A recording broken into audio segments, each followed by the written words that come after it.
Shri Gurubhyo Namaha. Guru Brahma, Guru Vishnu, Guru Devo Maheshwaraha. Guru Sakshat Parabrahma Tasmai Shri Gurave Namaha.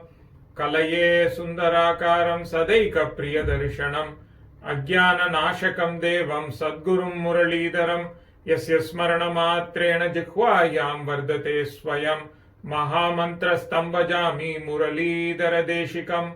प्रेमामृतं यो मुरलीनिनादैः श्रीकृष्णरूपेण पुराववर्ष अद्यापि सोऽयं मुरलीधराख्यो पुष्णाति प्रेम्णा भुवनं सहर्षं कीर्तिते तु महामन्त्रे तत्राविर्भूय तत्क्षणं सुप्रसन्नो भवेद्यस्तं प्रेमिकवरदं भजे मुरलीमण्डितकरकमलं मुनिजनमोहनं व्यत्यस्तपादं वनमालाधारिणं प्रेम भक्त मंडल नित्य कीर्तितम प्रेमिक वरदम आश्रयेऽहं नाम संकीर्तनम यस्य सर्व पाप प्रणाशनम प्रणामो दुःख शमनः तम नमामि हरिं परम हरे Ram Ram Ram Hare Hare Hare Krishna Krishna Krishna Hare Hare Hare Ram Ram Ram Hare Hare Hare Krishna Krishna Krishna Hare Hare Hare Ram Ram Ram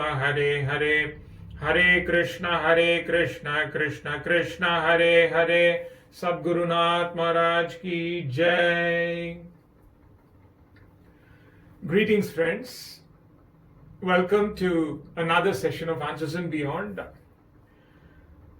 I begin by offering my humble prostrations at the holy feet of Sri Swamiji, Maharanyam, Sri Sri Muralidhara Swamiji, by whose grace I sit before you today, and I've been blessed with this wonderful opportunity. I wish to thank our Singapore Namadwaar for organizing this, and I wish to thank every one of you for joining in, for taking the time and effort to be a part of this. The question that we will take up today is from the list that I've received from our Singapore Namadwaar friends. This is how it goes. We live in a society where each one of us comes from a different culture and background. As a child, I was given the opportunity by my family to attend satsangs, bhajans, such gatherings, spiritual discourses, so on and so forth. From childhood, I, as a person, have had immense faith in spirituality and my master. However, I prefer personally to do it alone, in isolation. At this stage in my life, I'm placed in a situation where everyone around me tells me that it is advantageous to pray in a group, in a satsang. I, on the other hand, am contented to doing it alone. Can we elaborate on this? First of all, I would like to say that to do our spiritual practices in solitude or as a group in satsang is dependent on two factors. One, it's a question of personal choice. There's no compulsion here. It's not as if Sanatana Dharma says that you must do it in a group or you must do it by yourself. It really is not the case for any spiritual practice. It is an individual's preference and it's a question of the individual's choice. So let's make it very clear. So either way is fine as long as we are able to achieve the goal, as long as we are clear about that. So let's be very clear about it as we go further into this discussion. The second point that we need to bear in mind is also the choice of path. The choice of path that we have picked as far as spiritual practices go. That is important because there are practices that would require the individual to be in solitude, where there is no people around, where there's nothing around, as opposed to, say, the path of devotion, path of bhakti, path of nama sankirtan, which can be done in a satsang, can be done by an individual alone as well. So 2 points to be borne in mind when we try to address this. One, as I already told you, it's end of the day, it's your choice. It's what you prefer, what works for you. And point number 2 is the choice of path.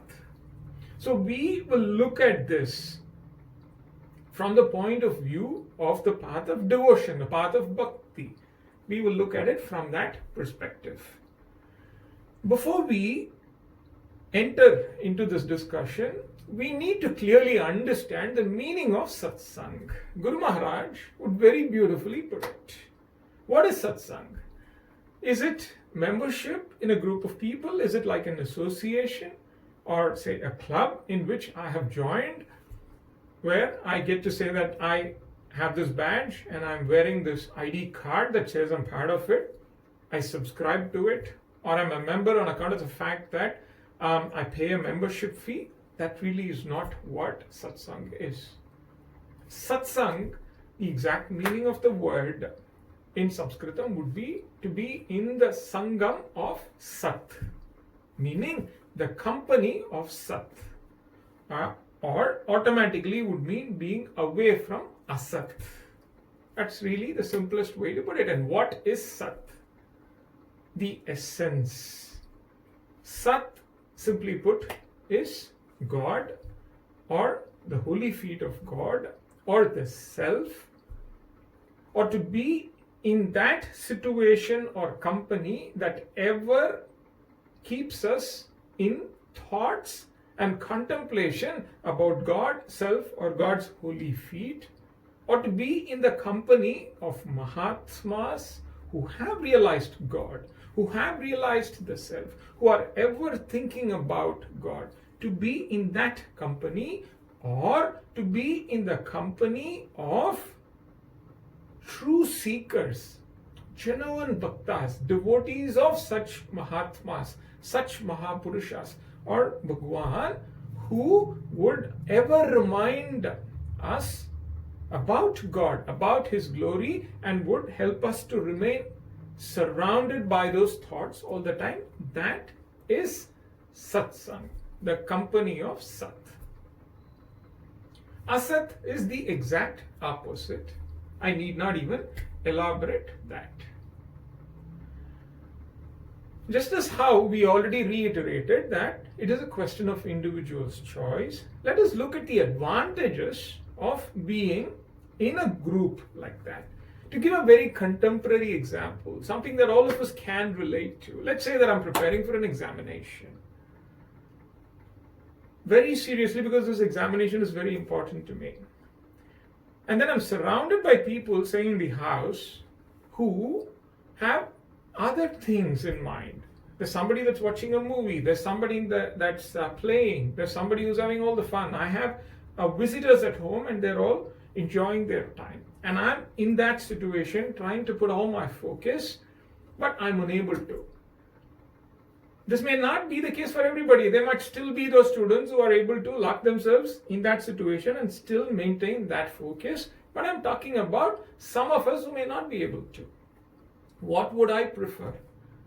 On one side, I would be sitting here thinking that I need to focus while all persons around me are having such a gala time. It really does not help me. So what I do is I pack my bags and go to, say, a library. Or to a place where there are students who are in a very similar situation like myself, working so hard and focused in the exam. Just to be in that environment helps me. To look around and see people doing the same thing helps me. Even when I slacken a bit, when I see them, when I see how focused people are reading, it really helps me to focus as well. It's very similar to that in a very ordinary sense. There's more to it. But that's the logic. It helps. Because if I look at myself, I am in this life, a very fast-paced life.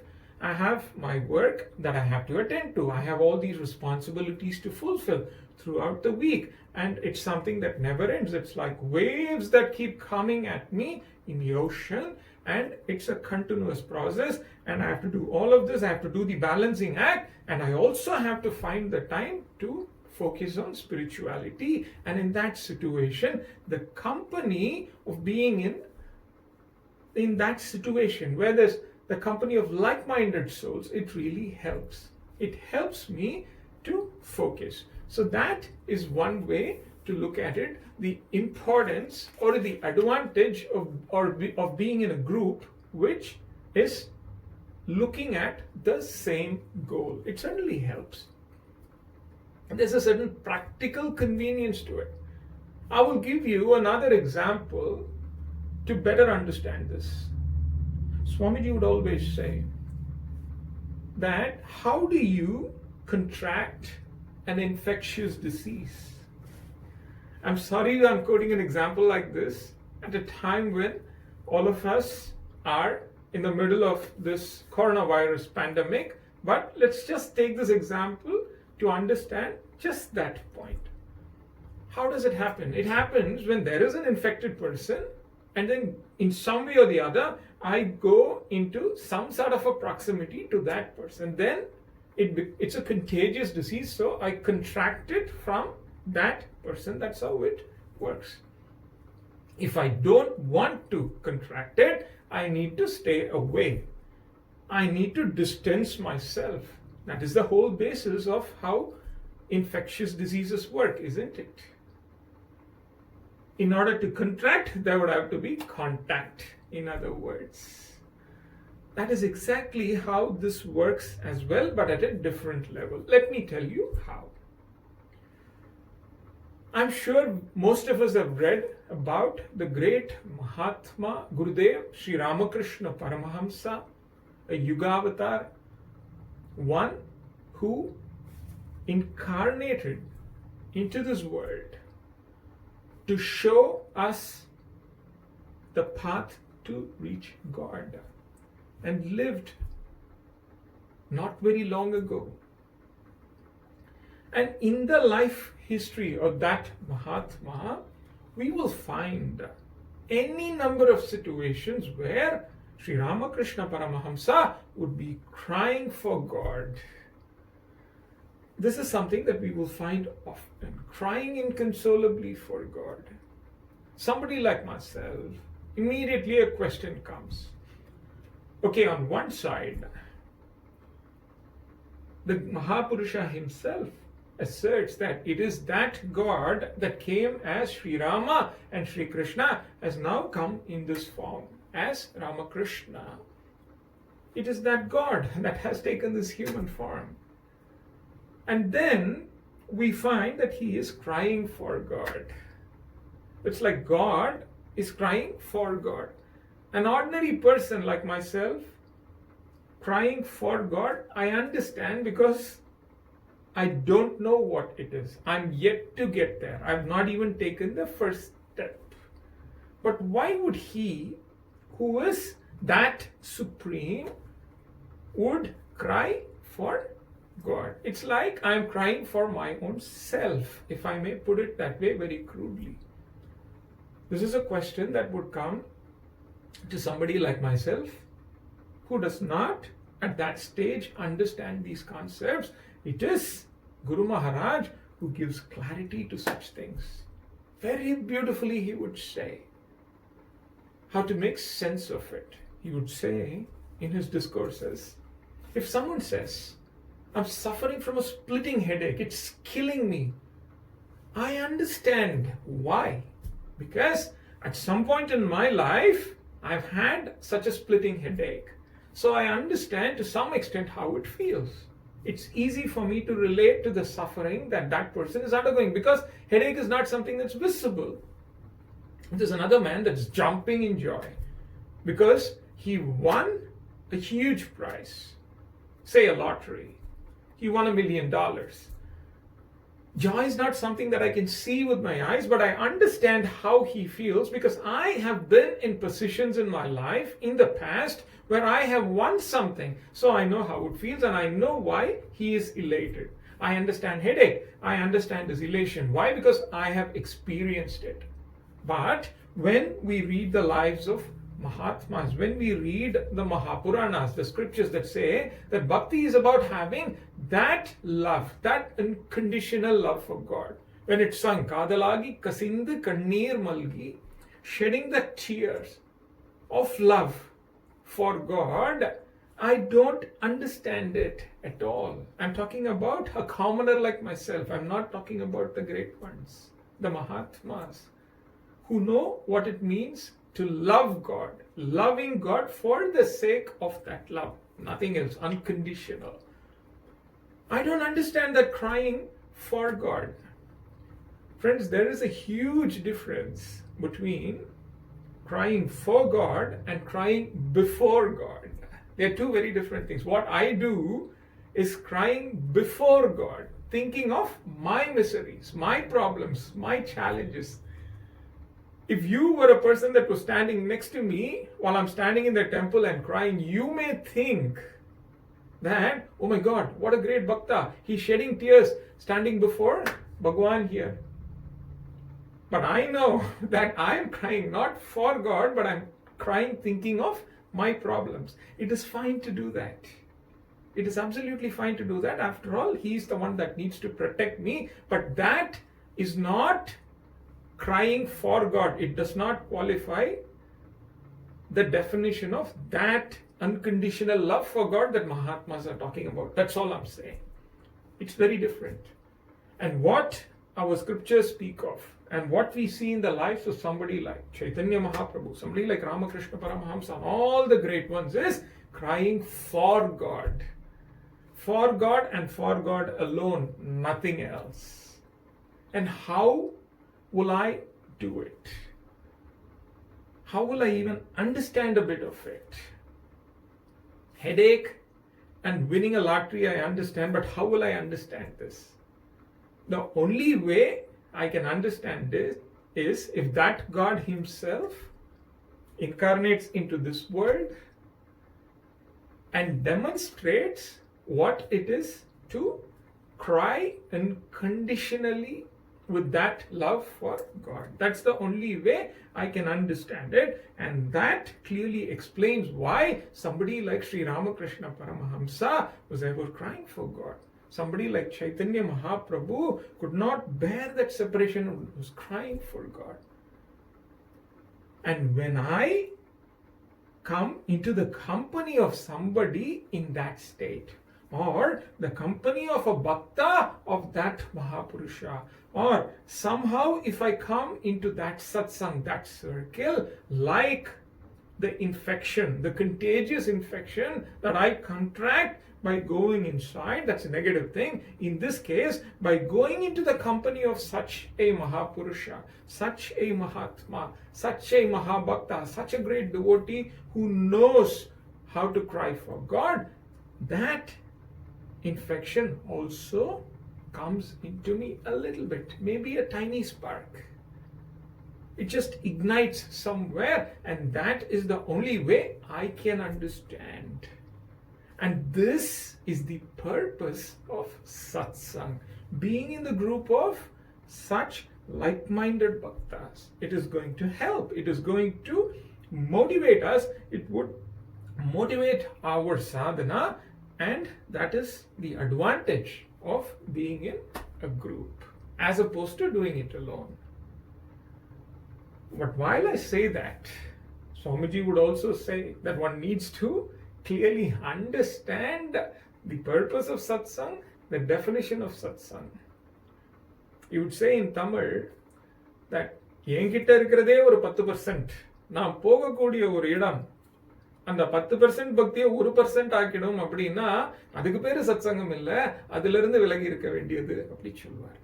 Meaning that I have, say, 10% with me, and I enter into a company thinking it's going to help my devotion progress, but I find that it's eroded, it's gone from 10% to 1%. That is not something that you want. In other words, satsang is not even about being in a group or being alone. It means being in the thoughts of God, being immersed in that always, and in that situation that helps us to be in thoughts of God. That certainly helps spiritual progress. And at a very normal level that we are talking about, to be in a place, let's say like Namadwaar, or let's say like a holy kshetra, helps because of the vibes. If one person with a positive thought is there in a situation, we find that to be in that situation inspires other people as well. We know it all too well.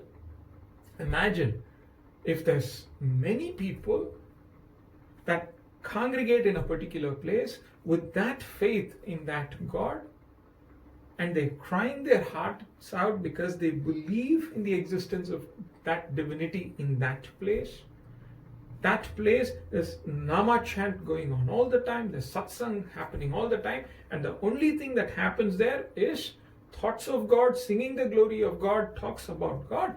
Naturally, that place is filled with such vibes, and to be there would certainly help me to grow spiritually. It helps.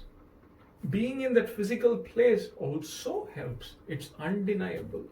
Guru Maharaj would give this very beautiful example. He would say that a single jasmine flower, a fresh jasmine flower that has just blossomed, would emanate so much of fragrance. Imagine if there's a basket full of them. The fragrance becomes multifold, it becomes exponential. The whole air is filled with it and nothing else, he would say. That's how it works. A single positive thought, a single thought about God in a particular place is so full of that vibe. Imagine if there's a group of them, everybody that is focused on that divinity, naturally the spiritual vibes in that place is most powerful. And not to mention, we have not even gone into the elaborate discussion of that, to be in the sheer presence of a Mahapurusha, a Mahatma who has realized God. There's nothing that's more vibrant compared to that. That is the greatest place to be. Thank you for your patience. Sadgurunath Maharaj ki Jai. Hare Rama, Rama Rama, Hare Hare. Hare Krishna, Krishna Krishna, Hare Hare. Hare Rama, Rama Rama, Hare Hare. Hare Krishna, Krishna Krishna, Hare Hare. Hare Rama, Rama Rama, Hare Hare. Hare Krishna, Krishna Krishna, Hare Hare. Sadgurunath Maharaj ki Jai. Thank you very much.